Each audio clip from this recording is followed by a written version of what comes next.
this week. You know, I was coming here in the car and I hadn't really got anything planned. And then I suddenly remembered that there is a phrase that comes my way at least 3 times a week from people talking about maintenance. And that phrase is, what would you do?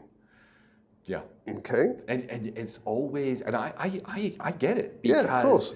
you know, you live the world, and I'm Yes. looking at something and it's like, well, I could do it this way, I could do it that way. Yeah. I don't know what to do. And it's a genuine coin toss. So why not do the coin toss with a little bit of extra hope? Yeah, yeah. So one of the things that we kind of pride ourselves on is if you put the finances to one side, okay, so obviously as somebody who provides services and maintenance, the kind of negative perspective of that is, let's see how much we can sell people. Right. Okay, that is absolutely not the way that I would ever want WeWillFixIt to operate, because the truth of the matter is, if you operate in that manner, you might get people for one job, but you won't get them for the lifetime of their property. Yeah. Exactly. So I actually find it ridiculously easy to take that hat off and go, okay, well, what would I actually do in this situation? But the problem is that there are lots of caveats to every situation. Yes. So for this discussion, this 10 minutes, I'm actually going to make a couple of assumptions. Okay. The first one is, as people who've just moved into their property, and then I'm going to talk about the different periods that you might be in that property, because at the moment prices have just started to rise again, from a rental perspective especially, and therefore it will affect the decisions that you make from a maintenance perspective as well. The other caveat that I can't really take on board is landlords, and therefore whether or not the landlord is supportive, or the usual scenario here, which is never to be seen and never to put his hand in his pocket as well, which unfortunately is still wrong. I'm amazed that it has gone on for this long without there being something structured, because so many other aspects of real estate has been dealt with really effectively. But that landlord-tenant relationship is one that really hasn't been sorted yet. So I can't really deal with that one. But the basic facets are for me as follows, which is, when you first move into a place, you need to get it stable. Okay. Now, I've moved. What is that? Yeah, and you've gone to the extreme. I've moved plenty of times, without a doubt. And for me, stable is a simple solution, which is, I don't want something that is going to break down unexpectedly, quickly, without my knowledge. Right. Okay. So the first thing that I always do when, and obviously I totally understand that because I own a maintenance company, it's easier for me than most people, but my start point always is to get somebody in to do an initial check of all of my ACs. And also for me, the additionals that I do, I will also do all of the water systems, including pumps, and all of the other electrical items that normally people probably wouldn't look at. Which makes sense. Yeah, and this is basically the first inspection that we would normally do under an essential maintenance contract. We check everything, because at that point, once we've gone, okay, yes, this property is absolutely fine, we cover all the labour charges from then on, so it's important to us that we get that right. And that's exactly what the reasoning behind doing that service for essential maintenance is, because in my own experience, if you don't get it stable at the outset, you will continue to have problems. So if you're moving in, do an inspection of all your ACs, all your water tanks, know where you're at. Exactly. Now, the additional part to that is landlords. Right. If you have just moved into a property, you have recently had some kind of communication with the landlord. Okay, if you get the opportunity, and really you would hope you had the opportunity, and the D was on, if the D was on, you've hit the jackpot, because at that point, everything will show. If the D isn't on, you don't know much at all. You've got to look for telltale signs, and even that may well be a very small percentage of the issues that you've got. Okay. And unfortunately, again, that's the standard solution that's here. So for me, I would start off with the ACs, do a full inspection. Now, for the general public, it makes sense to actually service at that point, because at the same time, servicing is the cheapest of the services that's available for ACs.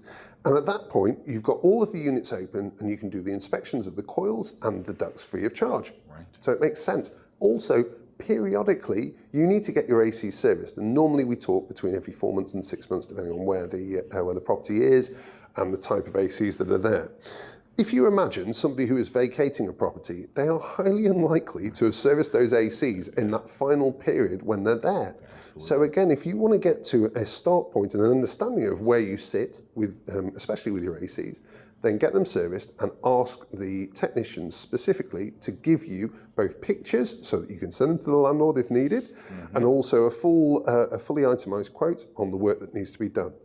At that point, you hopefully will be able to work out what's essential for right now, because remember, you've just moved and therefore all your moving costs, you've just been taken out and you do not want to spend. It costs a lot to move. It does, doesn't it? It's nuts. Literally, when we looked at it, and again, you know, I'm a bit of a privileged position in the industry and with friends that help out.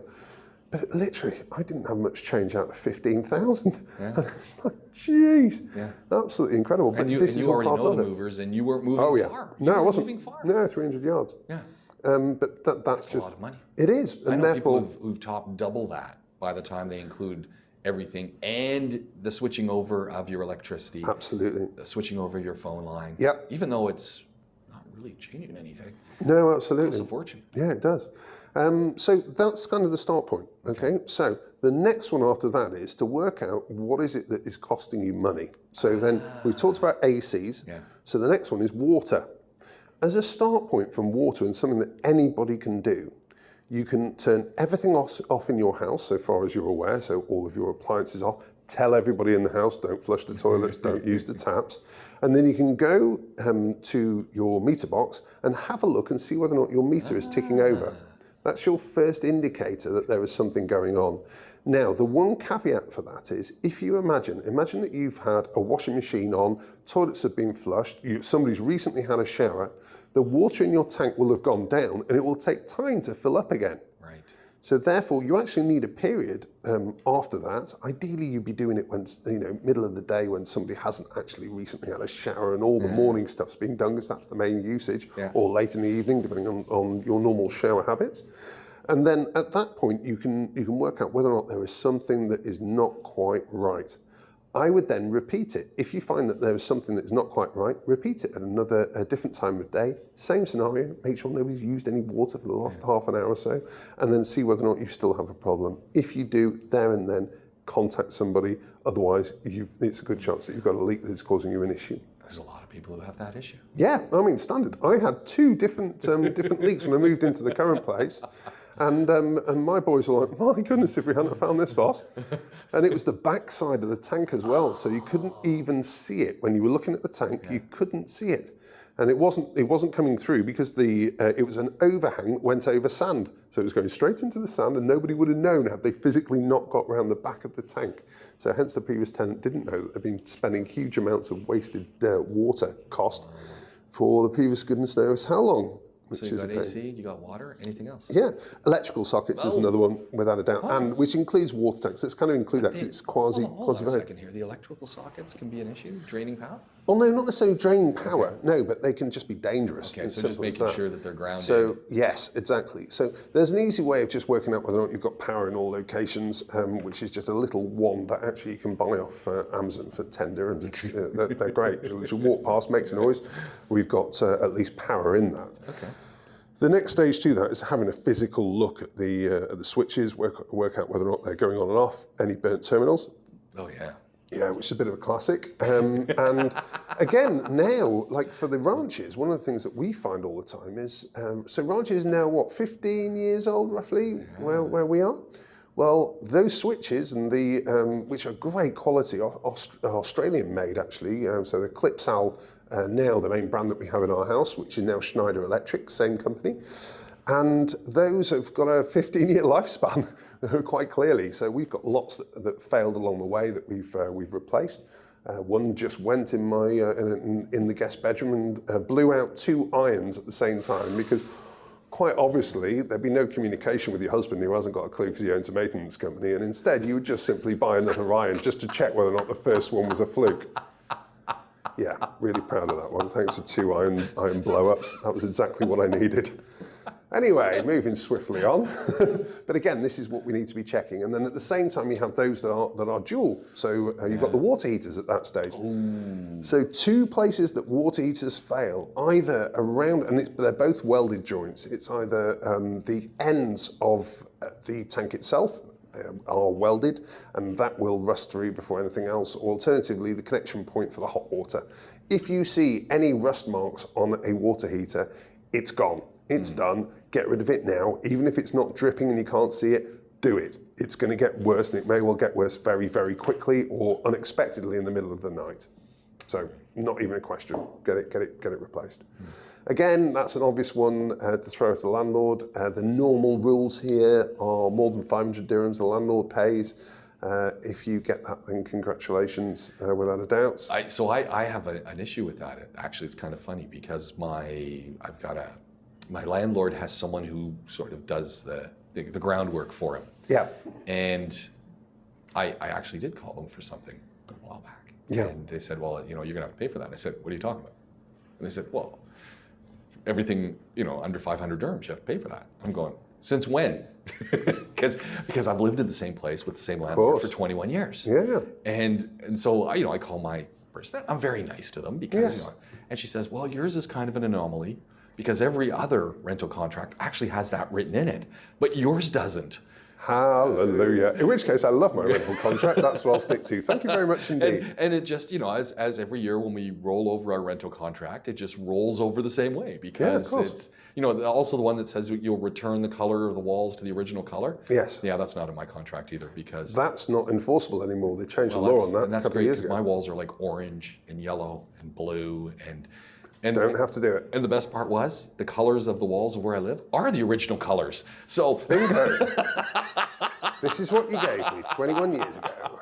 Well, no, the landlord said, what colors, because we moved in right when the place was finished being built, and they hadn't painted it yet. Oh, I didn't realize you were the first occupant. First occupant. Gee whiz, that's amazing. And so the landlord said to me, he said, well, look, we got to buy the fixtures. Why don't you just go pick them? Okay. So we did. We went and picked all the light fixtures. Awesome. And then he said, well, we looked at the wall and said, well, what color are they going to paint? I said, well, the painter's coming. Just you talk to the painter about the colors you want in the walls. So we got all the rooms painted different colors. Nice. Yeah. So anyway. Yeah, that works. But anyway, hot water tanks. Right. Yes. 500 dirhams under. You're on the hook for that. Hot water tanks cost more than 500 Ds, don't they? Oh yeah, the majority do, without a doubt. Fitted and with warranty, that's for sure. Now, the final curveball I'm going to throw in is, I've been in the property a while now, and actually, so I'm not an original move-in person. So my position there is, how long you stay in the property? Well, actually, I've got a landlord from hell, so on that basis, in 6 months' time, I'm leaving. Okay, in which case, just firefight. Don't do anything more on that basis. Do not waste your money on a property where the landlord is going to be a pain. Let's put it that way. Give him this property back and go and find something with a decent landlord, which is what I did myself this year, and things are so much better now. The other curveball there, therefore, is I've been in it for a while and got a great landlord, really good rent, hoping to be able to stay for quite a while. Yeah. In which case, see if you don't, if you don't have desperate issues. We talk about this quite a lot, which is, when would you service your ACs? Well, if it was me, I would be going with the offers. So therefore, the offers should be when it's cold. Right. So see if you can get your ACs to stretch. You need somebody who's serviced them really, really well, and it would make sense to try and get a decent warranty period within the service. We offer 3 months warranty. If you imagine, if the recommendation is for most properties that it should be every 4 months that you service them, then that's pretty solid. It's 3/4 of the way along the period there. So I would be ideally in February, without a doubt, and then I would, if it was my own money, I would probably try and stretch it and try and get through the season, if I could, through to kind of October, late October ideally, for the second one, to see whether or not I could stretch that far, okay? Now there are caveats to that. The first one is, if you live in an apartment and you have chilled water, that should be absolutely fine, unless there's a problem, okay? Right. The second one is, if you live in a villa where you've got split ACs with half the AC on the roof, you need to be very lucky for that to actually work, especially if you're in a place that is remotely sandy, because if there's sand that's going into the units, they will clog it will be costing you more D in that situation, but in all reality, maybe not quite as much as an AC service. So you need to play it by ear. Also, thirdly, how you use those ACs. If you leave them on 24/7, I can guarantee you will not get 6 months solidly out of them on a regular basis. Wow. You might do it when they're new, you might do it over one particular period, but you will be damaging your ACs. Not even a question. Every 4 months if you're using them 24/7. So and then the final one is the temperature that you set it to. If you set it like my wife does to 18 Baltic, there is no way you are getting to 6 months. You'll be very lucky to get to 4 months. And we are normally very lucky if we get to 4 months before we need the boys out yet again. Really, sir? Yes, she wants it at Baltic. Ours still runs. I've got it down to 14.7 now. And who'd have thought that a successful husband is somebody who can get the ACs to 14.7 degrees in an evening? I just cannot believe it, but that's what we run at. If you are normal and you run at 24, 25, again, that hopefully is reducing the amount of load that you're putting onto a compressor. And on that basis, it hopefully will stretch it out for a while longer as well. That's what I would do.